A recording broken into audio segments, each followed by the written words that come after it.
Just going to recap real quick on last week's message, and we're going to pick up where we left off last week. So last week we talked through a common Bible story of David and Goliath, and how this young man named David, God was able to use him to overcome a 9'3" tall behemoth of a man named Goliath that was towering over the army of Israel. And God used him to take him out. And the Bible said he had 5 stones. He took his first one and wung it and knocked him out with the first. And he went and stood over the giant, because David didn't even have a sword of his own on him. And so he went over and he pulled the sword of Goliath out of the sheath. And he killed him with it and cut off his head and brought his head back to the king, Saul. And so that's a little crazy, isn't it? I see little ones squirming. But when he did that, and he had overcome there, some things happened, and it got my mind wondering in life, how many times do we face a huge obstacle, something that we've worked to get through, and as soon as we start to see light at the end of the tunnel, it seems like something else or someone else comes back and tries to trip us up.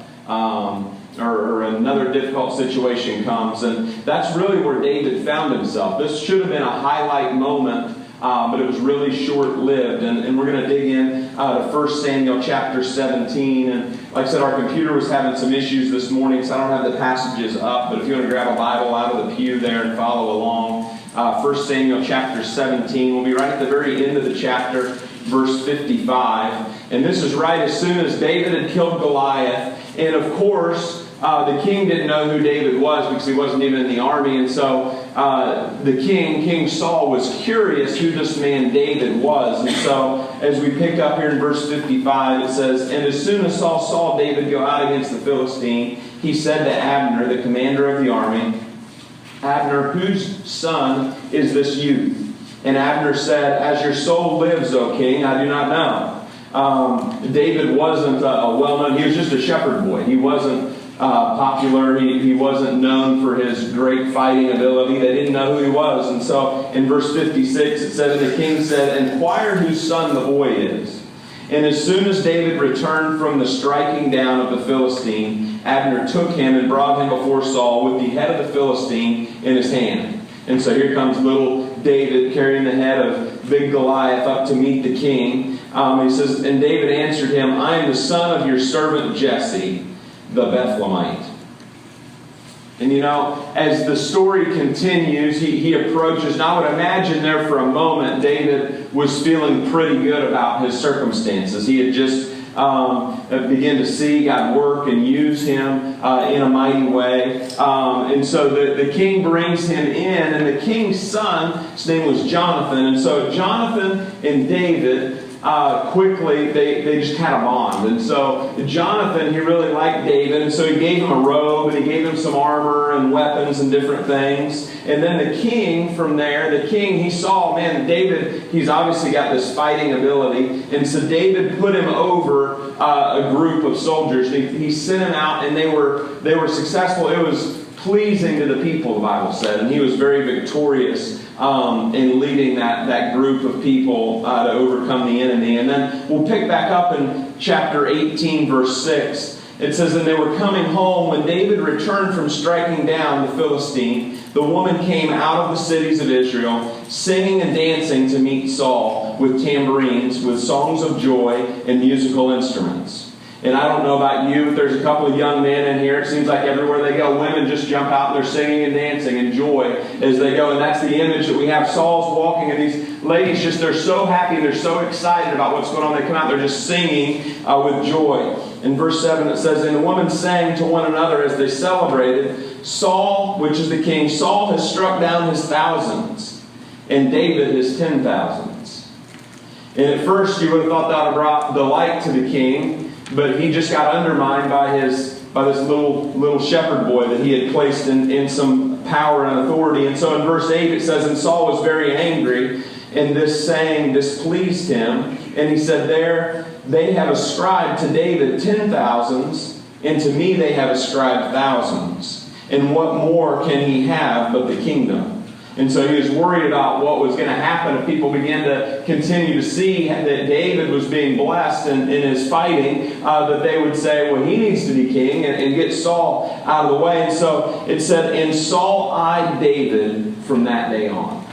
And so he had this eye on him, watching every move that he made, every step that he made. And so here David real quickly went to, from being just out tending to the sheep to overcoming the giant, and everybody learning who he was and seeing who he was and celebrating his power and what God was doing through him. And he began to lead an army, and they were very victorious. And then all of a sudden, just a turn of events, the king suddenly has his eye on him, just watching, waiting for him to mess up. And, as the story continues, the king, out of his anger, and we're going to get a little Bible lesson here before we get into the message, but the king, out of his anger, tried to kill David while he was praising God. It said threw a spear at him. But David was able to flee and get free from him. And then in verse 12 it says, and Saul was afraid of David because the Lord was with him, but had departed Saul.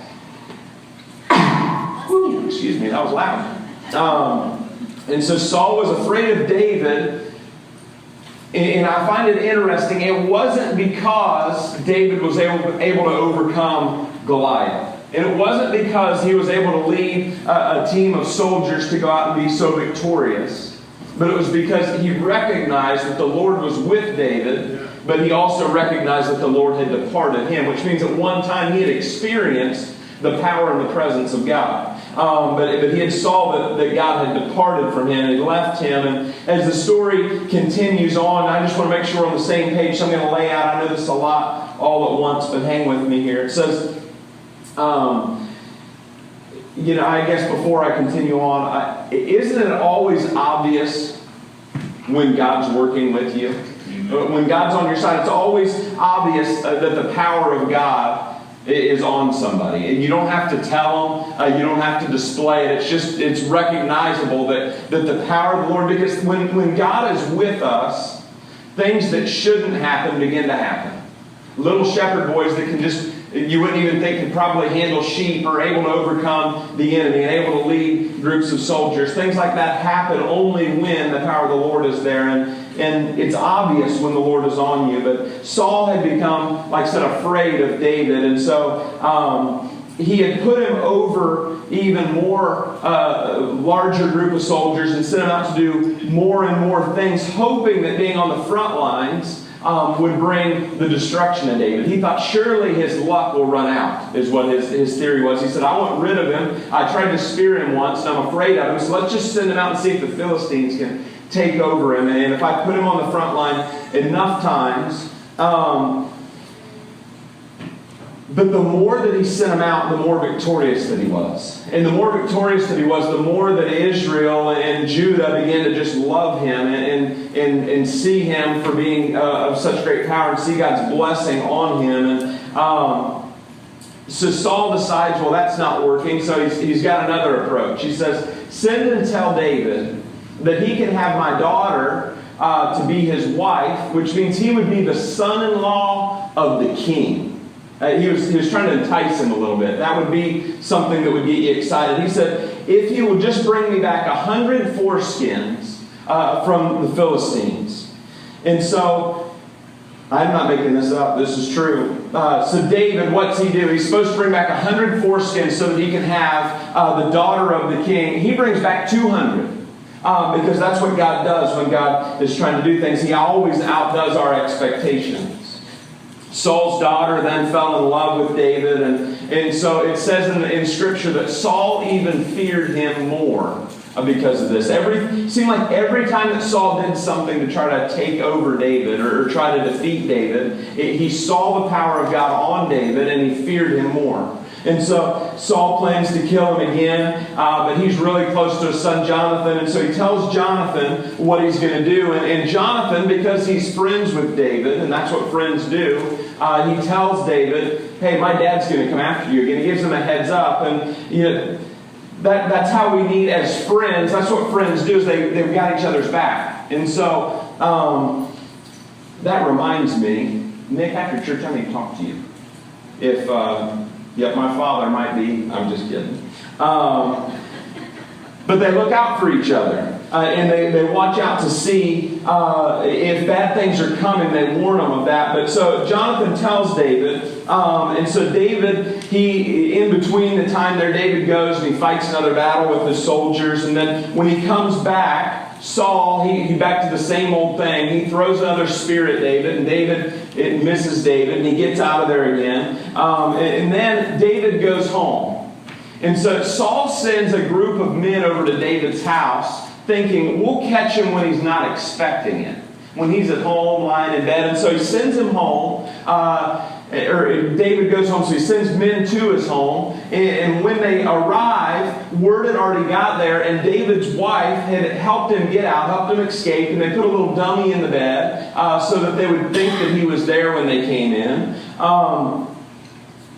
And so David's wife then has begun to assist, which is King Saul's daughter. But so David then he flees and he goes to the prophet, the one who had said that he was going to be king. He goes to prophet Samuel. And I'm sure he's thinking, are you sure you heard this right from the Lord? I'm supposed to be king. It seems like the king wants to kill me. Are you sure God has his blessing on me? I'm sure there was some doubt, but he went there because he knew that he would find godly counsel from God's man. And so he goes there, and Jonathan hears more of what his father's going to do. So he goes to Samuel's, and he warns David once again and tells him. And then they began to just run around. It was kind of like a cat and mouse chase through the wilderness. And so there's a couple of chapters of Saul chasing after David. They're out just running and hiding in caves and different things. It's an interesting story. If you've not read it, there's a lot of detail that I bypassed in there. I'd encourage you to do that. But as I thought through the story of David and how he encountered all of these things, it rose up a couple of questions. One, why did David run away? He had overcame thousands, tens of thousands. Every battle he engaged in, he seemed to be victorious. The people loved him and supported him. And I'm sure if he would have stood up to King Saul, he could have just ended it right there and then. And so why did David choose to run away? Well, my mind began to go because David wrote a few things. While he was running, David recorded several of the Psalms. And so I just want to read a few of the things that happened while David was running away from King Saul. In Psalms 12, 7 and 8, it says, "You, O Lord, will keep them. You will guard us from this generation forever.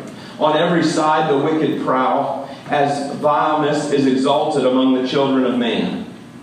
And so he's kind of speaking. I think it's important for us to do this when we've got fear and doubt and discouragement in our lives. It's important to speak the truth of God's word, to speak of the truth of the character of God. He says, "Oh Lord, you will keep them. You will guard us from this generation forever." He's just speaking what he knows will be, but I'm sure he was doubting a little bit on the inside. He's speaking those things. And then in the next chapter, in chapter 13, verses 3 to 6, he said, "Consider and answer me, O Lord my God. Light up my eyes, lest I sleep the sleep of death. Lest my enemies say, I have prevailed over him. Lest my foes rejoice because I am shaken." And so he's saying here, he says, "God, you need to help me here. They're getting ready to take me out. They're going to rejoice in my failing." But in verse 5 he says, "But I have trusted in your steadfast love. My heart shall rejoice in your salvation. I will sing to the Lord because he has dealt bountifully with me." You see, he was calling on the Lord because he says, "I know that I'm in trouble, but God, I know that you're faithful. And so while I know that there's trouble coming my way, I know that I need to cling to you because you will remain faithful to me. You won't let me down. You won't throw me under the bus. You've got my back, God." And so he's calling out to him and he's expressing, and God wants us to do that. He wants us to tell him the things that are wearing us out. He wants us to tell him the things that are really just tripping us up. And then he also wants us to look to him and say, "God, but I know that you are faithful. God, I know that you will see me through."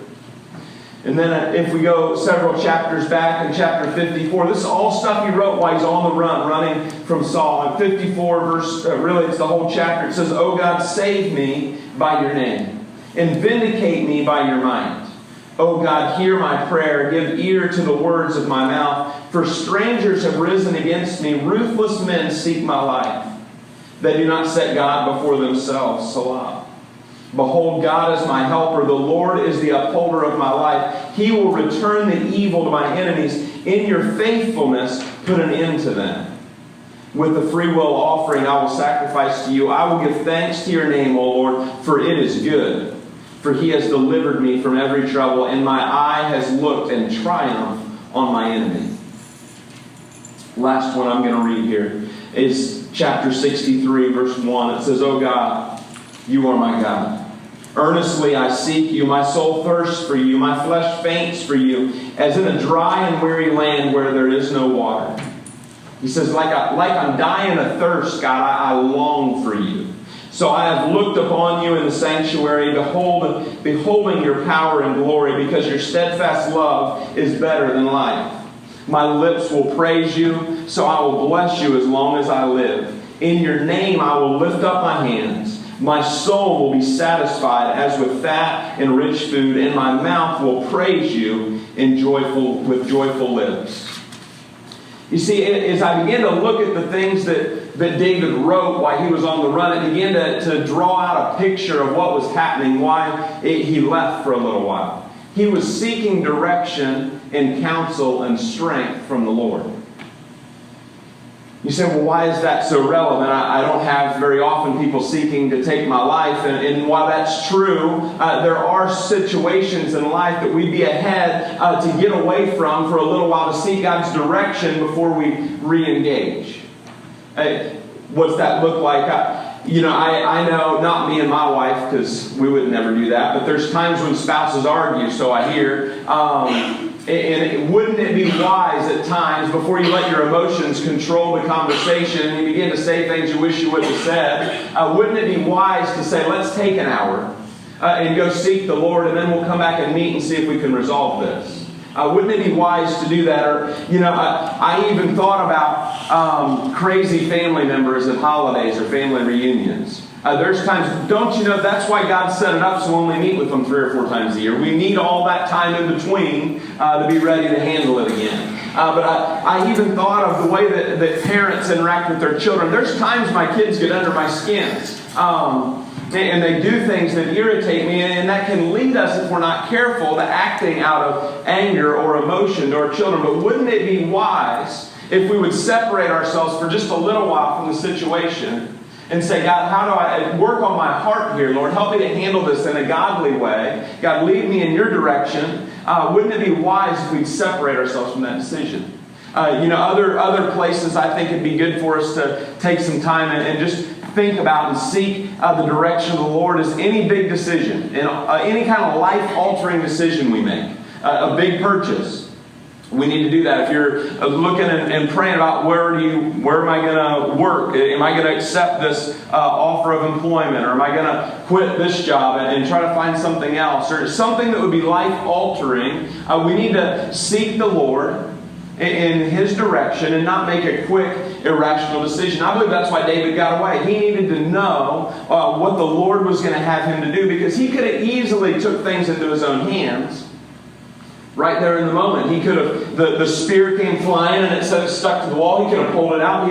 Obviously God had blessed him. He took out thousands and thousands of the enemy. He could have probably turned right back around and took out King Saul just right there real quick. He could have took matters into his own hands, but he needed to seek the Lord, to know how to be obedient to Him. Because, see, he remembered why he was able to overcome Goliath. He remembered why God had been so faithful to him. It's because David had his eyes on the Lord. And so he didn't want to step out on his own and lose that. It would have been no gain for David to overcome Saul and lose the favor of the Lord.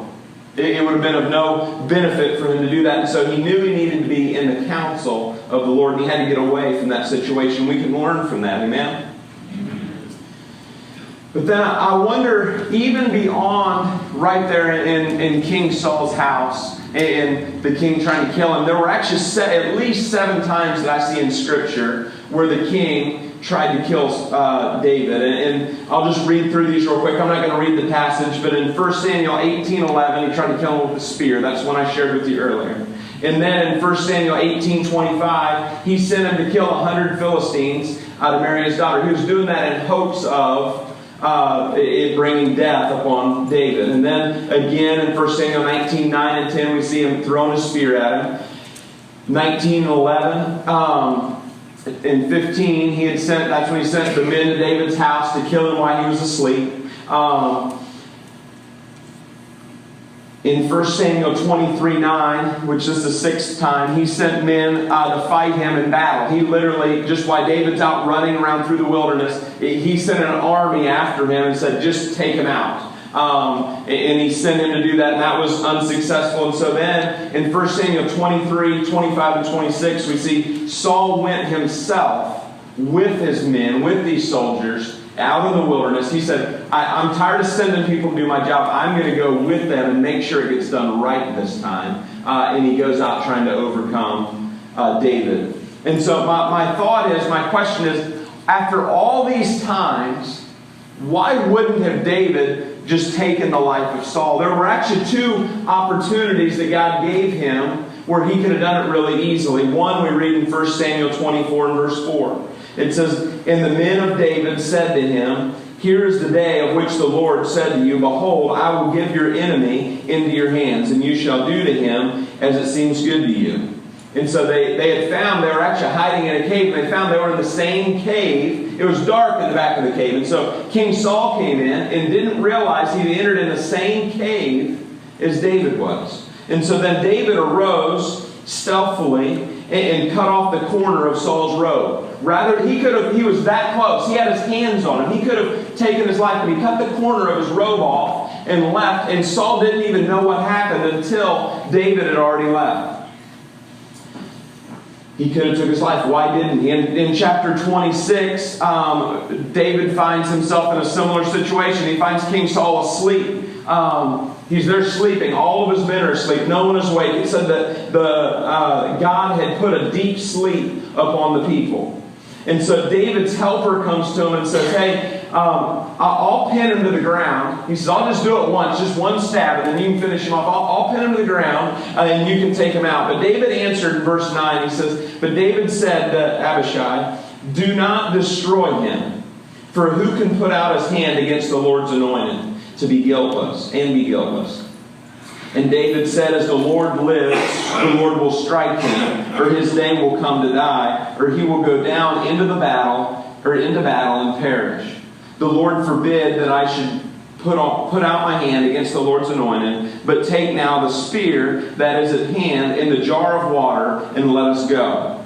And so rather than killing him, David says, let's just take his spear from him. And he apparently had water on his head, a jar of water at his head. And I thought it said on his head. That was really confusing. At his head. And they took it away so that when the king woke up, he would realize that David had been there. And so that was the intention. Rather than taking his life, he chose to do that. And that's what they did. And while they were asleep, that happened. And then in verse 13, it says that David went over to the other side and stood afar off, over on the other side of the valley, stood off with a great distance between them. And David called to the army and to Abner, the son of Ner, saying, Will you not answer, Abner, who was the commander of Saul's army?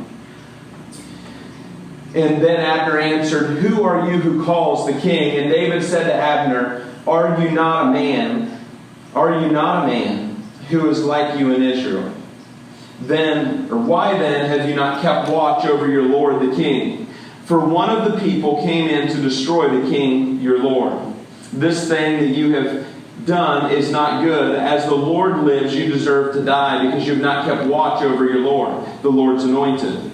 And now see where the king's spear is and the jar of water is at his head. And so he's just kind of recognizing, he's helping him to recognize what David had done. And so Saul recognizes, at this point, they've all woken up. Saul recognizes David's voice, it says. And he called out to him, Is this your voice, my son David? And David said, It is my voice, my lord, O king. And he said, Why does my lord pursue after his servant? For what have I done? What evil is on my hands? Now therefore let my lord, the king, hear his words of his servant. And so he's calling him. He says, I haven't done anything to cause you to be coming after me. Just listen to me for just a minute. If it is the Lord who is stirring you up against me, may he accept an offering. But if it is men, may they be cursed before the Lord. For they have driven me out this day, that I should have no share in the heritage of the Lord, saying, Go serve other gods. Now therefore let not my blood fall into the earth away from the presence of the Lord. For the King of Israel has come out to seek a single flea, like one who hunts a partridge in the mountains.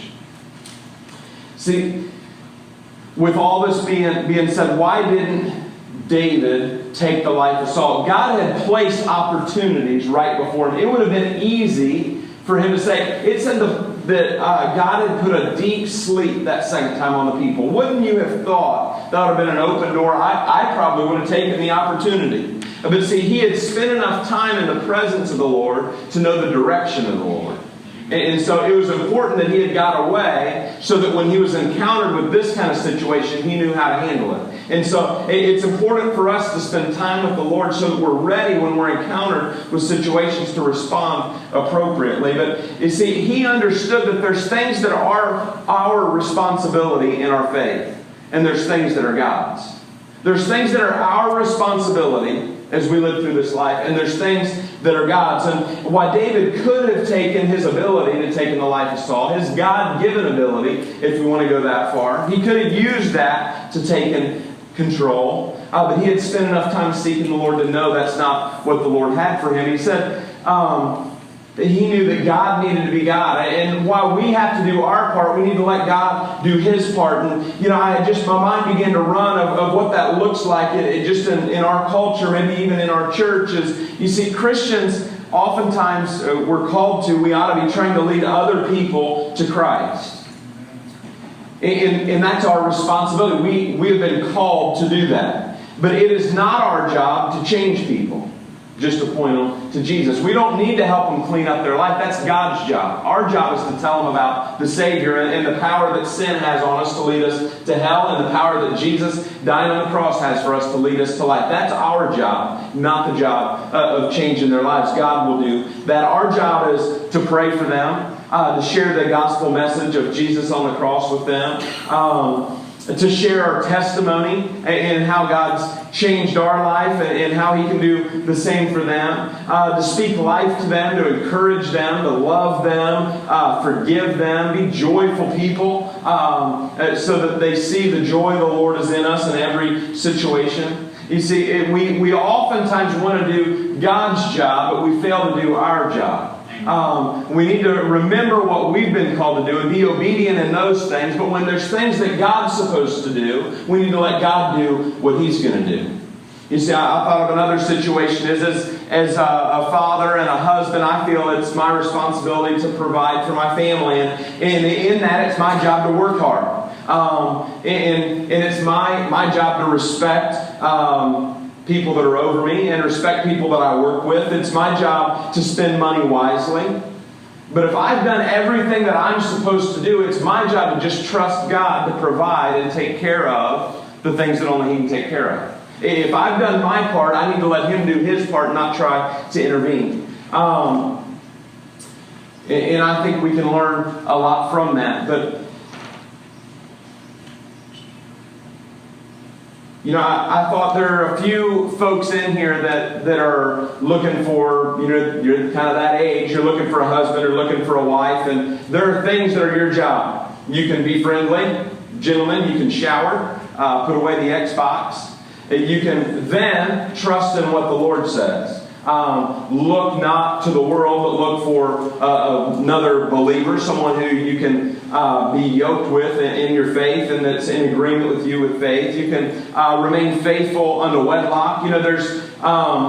I always used to tell the teens, now we begin to say it to our teen group here, but ladies, I would recommend if you're dating someone and you're not yet married, hopefully you continue to date once you're married, but if you're dating and you're not yet married, here's the advice I think what I gather from Scripture would be. If you wouldn't do it with your brother or your great-grandmother, don't do it with him.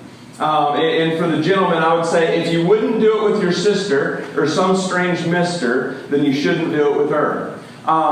And so I think it's our job to trust in the provisions and the guidance that the Lord has laid for us to remain faithful unto wedlock and to find a believer to unite with, because we can't be going in one direction if our faith is not the same. We'll be fighting continuously through that. And so if you're looking, that would be the advice I give you. There's things you can do, but then we've got to trust in the book. We've got to trust in what He says and what He tells us to do. And we can apply that to every circumstance in life. Then the last thing I think we can learn, number one was that we've got to go and spend time with the Lord. Seek His direction, seek His guidance for our life. Number two is we've got to allow God to do His part and us be obedient to do our part. There's a difference there. And we need to let Him be God. We can't be God for Him. The third thing is, as I look, God put different people in David's life. And I believe we ought to be looking for those people that God puts in our lives that we call friends. Because as Christians, we need people beside us. Like David had Jonathan that had his back. David had his wife that even when it was her father that was coming against him, she looked out for him because she knew what was right. She did what was right before the Lord. And see, the right friends can set up a successful future for us. If we have the right people around us, it can lay out, and they say it's this way no matter what area of life you're trying to achieve. If you want to be super fit, you need to hang out with people that are really fit. If you want to be successful in business, you hang out with smart business people. And when those people become your friends, you become more like who they are. If you want to be a good godly person, guess who you need to be friends with? Good godly people. And those people will help lead you in the right direction. But on the flip side, the wrong friends will set us in a path for destruction. I had said a while back that you show me your friends and I can show you your future. You show me the people you're hanging out with and I'll show you where you'll probably be in 5 years. We will head in that direction. Proverbs says it like this in 13:20. Whoever walks with the wise becomes wise, but the companion of fools will suffer harm. And so we need to be wise in who we spend our time with, who we allow to invest into our lives. And, you know, they say, and I wonder if you were to just right real quick, think of your closest friends, maybe your 2 or 3, maybe 5 people that you're the closest to in your life. Well, there's professionals that study not just in faith, but just the human lives and our social skills. And they say that we are the average of our 5 closest friends. And so, if you think about being the average of that would be morally, how you're living. It'd be, like I said before, fitness-wise, you see they come in packs, all these little fit dudes running around. If you were stoned last night, guess what? You probably had 2 or 3 of your friends that were stoned last night. If you were pursuing God in your life, and that is the main focus, you probably got other friends who are also pursuing God. It's just the way that it is. And so we need to be aware of that. And God will put people, just like He knew David needed Jonathan. He knew David needed his wife. And so He put those people into place so that David was heading in the right direction. He knew that God would need that. And because we'll become like who those we run with. It says in Proverbs 17:17, a friend loves at all times, and a brother is born for adversity. He said we need to be that kind of a friend. What if we had a handful of people who lived like that invested in our lives? A friend loves at all times, and a brother is born for adversity. If we had a group of people that were so close to us, and not just for a short season, but I'm talking over years and decades of our life, think about how much different our lives would look if we had people that truly loved us and cared about us and wanted what was best for us, being us to be close to the Lord. If they were investing in us year after year after year, think of where we would be in 15 or 20 years. We would be on the right track. It would be pleasing to the Lord for us to do that. But I'm going to close with this thought of friends. I wonder who we would decide is more faithful, David or Jonathan in this story. Which one was more faithful, David or Jonathan? You see, here's the truth of the matter. When God's plan is lived out, He receives the glory, not anyone who was a part of it, but both were equally as faithful. We oftentimes look at David thinking he did all of these great things, but God knew that he needed Jonathan and his faithfulness to keep David going where he was. And it was all for the purpose and the glory of the Lord. You see, as much as we need good people in our lives to help us make the right play, to help us make the right move in life, other people need us to help them with the assist. You know, and my son played basketball last winter. And I told him there's a few things that your teammates aren't going to teach you, because they don't. And I'd like to say it was at this age, but it goes all the way up. If you will rebound and pass the ball, you will have a successful team. They all want to shoot from wherever they got the ball, just throw it up. But I wanted to teach him, if he would be, sometimes you can assist and to help your team win. And as Christians, we don't always like to do that. We like to be the one that makes the shot. But we don't want to be the one that passes the assist. They don't get all the glory. They don't get all the recognition. But guess what? It's not about me. It's about the team. And if I'm willing to give an assist, if I'm here to encourage a brother and sister in Christ, and I'm here to advise them when I see somebody going off path, and I say, hey, I know this is probably hard to hear, and I'd really rather not say it, but I know it's better for you that I do. You're heading in the wrong direction. You need to look back to the Lord and seek His counsel and His guidance and see where He might lead you in this life. And if we have friends in our life that are willing to make the assist, willing to step in and say, hey, get back this way. And if we would be that to other people, and other people be that to us, this group, and even outside these walls, these group of believers together, we would be successful, and God would receive glory. Amen? Amen. So I'm going to have Sandy come and play a song.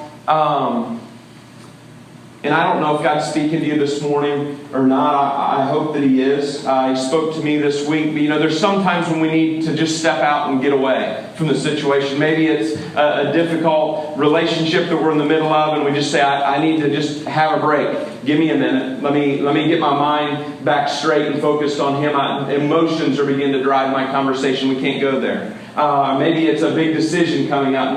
I always say I won't make a big purchase the same day. I always want to sleep on it. Give time to think rationally over it. And I think that's wise counsel to do that, to seek the Lord and pray and say, God, show me, is this what you want me to do? We ought to be doing those things. We need time to get away to seek God's direction so we don't act on our emotions. Maybe this morning you realize you're trying to do what God is supposed to do. Or maybe you're not doing your part of what you're supposed to do. You need to get that balanced out. You need to allow God to be God. You need to be obedient to the things you need to be obedient to. Hey, and if God's speaking to you in that way this morning, I'd encourage you to come. And lastly, maybe you need to be a friend, or maybe you just need a friend that would lead you to Him. And this morning, I would tell you that the best way to resolve all these problems is to call on Him, because our strength comes from Him. And so this morning, I'm going to have Sandy to play. Ask everyone to stand if God's speaking to your heart.